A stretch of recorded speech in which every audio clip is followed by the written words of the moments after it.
This is the original Lange in Zone OVERRATED tourbillon. Today we're looking at the Patek Philippe Nautilus reference 3700, and we're looking today at the MB&F LM Perpetual in titanium. So here are two watches that are completely different yet share some similar attributes and are, in a nutshell, what I believe the watch collecting community and almost the industry has turned into. So on one hand we have the Patek Nautilus 3700, which is the first of the Nautilus line ever. It's time only, doesn't have the running second hands, it has the date, it has third-party movement on Patek, solid case back, Gabe for a bracelet, fold over clasp, very old school, stamped. Fantastic case, fantastic bracelet, and I love this version because it sits flatter. It's, you know, you don't have the extra height for the second hand, you don't have the exhibition case back, and it's very straightforward luxury sports watch. And it came at a time where the industry kind of needed new ideas and fresh blood, and came on the heels of the Royal Oak being launched in '72, and this was Patek's response, and you know, it took off afterwards, and I think they rode the heels of the Royal Oak, which took a couple of years to really take off and for it to be accepted at its that back then absurd price point for a steel watch. And today, you know, these things are going at multiples over each year, over the previous year, and it's getting crazy. really getting crazy. On the other hand, here we have the MB&F LM Perpetual, which isn't hype based as the Nautiluses are today. It's more technical and engineering and intellectually based, where it's the first perpetual calendar of its kind that is almost unbreakable, in that everything can be set independently. It has stacked gears, which have been seen in other perpetuals, but it doesn't have the same system of other perpetuals, which have the long arm and the disc. This works on a system, instead of going to a base of 31 days and then retracting to the appropriate number if need be for each month, it works on a base of 28 and adds, so it's less likely to break because it's going that way anyway, instead of going forward and then back again. And also the time is set independently almost of the other perpetual calendar functions, which can be all set forwards, backwards, without breaking the mechanism. And of course you have the paddle fork on the back, which is the split escapement, two watches in one. And you know, these are in similar price points, but offer two completely different perspectives.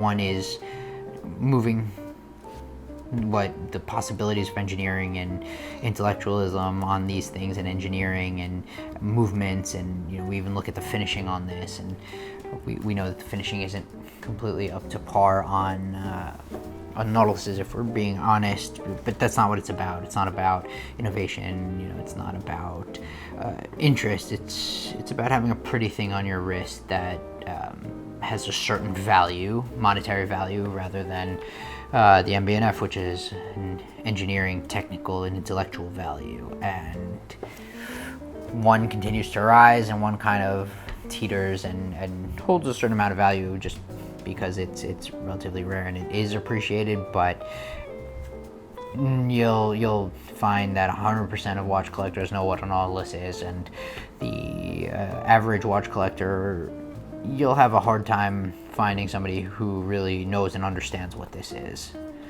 which is a real shame. In my opinion, this is aesthetically the nicest LM because it has the rounded arms that hold the balance, whereas the other ones have the flat ones, which I think I don't love the way they're finished.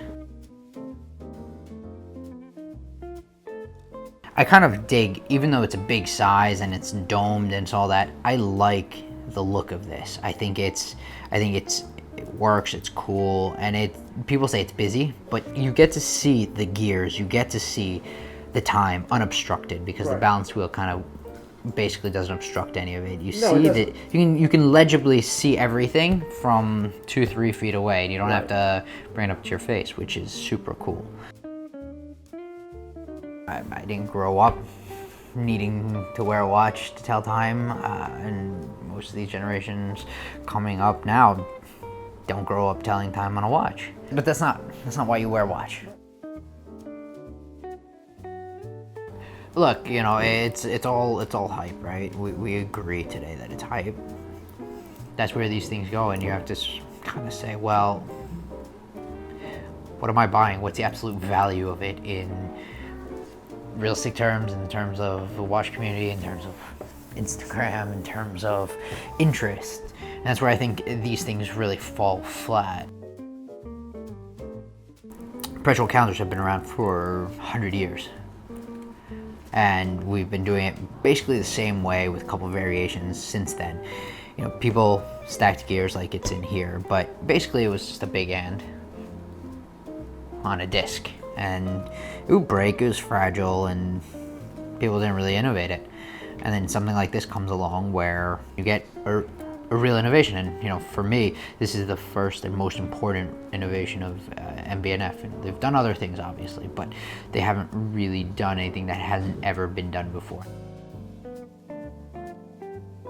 And when you think about it versus this, it's less expensive than this today. These are, you can find them on Corner 24, you can find them on secondary market, you can find them at auction every single time. And you know, even the modern stuff, 5980s, are more expensive than this today. You have to ask yourself, what does that mean for the future, and what does that mean for the people that are collecting watches today? What's the real interest? Where's the real value? Because it seems that things are just gonna go as the wind blows, and you know, we're gonna pump up Rolex today, we're gonna pump up Patek tomorrow, and then we're gonna pump up who's left, and then what are we doing, and what are we telling people who bring real value and real innovation if we tell them, hey, why didn't you just make a pretty case and a pretty bracelet with a third-party movement and a decent name on the dial? Why didn't we do that versus why are you doing this? And it's kind of disheartening in that sense, but at the same time, you know, people are still pushing forward, and it's nice to see. Not to take away from this, because this is a different time, and this is, you know, around after the quartz crisis, and people were just using these to tell time. You know, these weren't luxury items. I mean, certainly they were luxury, but they were utilitarian first and foremost, above all. You know, if it didn't tell you a good time, if it couldn't keep time, and if it couldn't be worn comfortably, then it wasn't useful, regardless of the price point. And it's where today we have the luxury of saying, I don't need a watch that really only tells me the time. I don't need a watch that just fits well. I need a watch that's interesting, and I have the luxury of being able to, you know, we as a collector community today have the luxury of being able to say, I want something absurdly complicated where it's difficult for me to tell the time, because I like the engineering in it, because it's not a necessity today. Everybody has access to a secondary, tertiary time-telling device.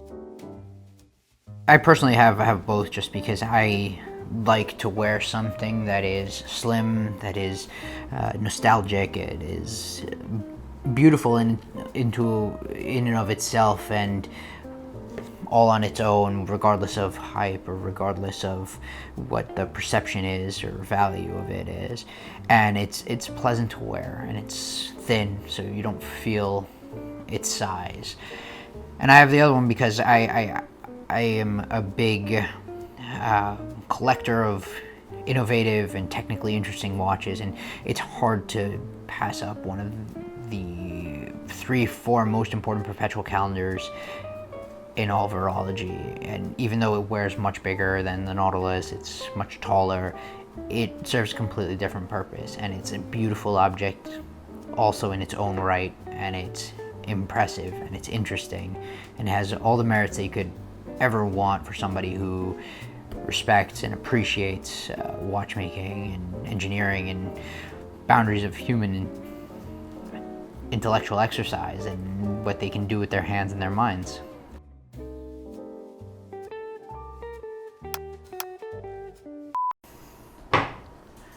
Hey, can I call you back? Bye. Wow, very welcoming. Can I call you back? Bye. Colt's Geophysic Universal Time. This watch is a blast. Not only does it display time in 24 different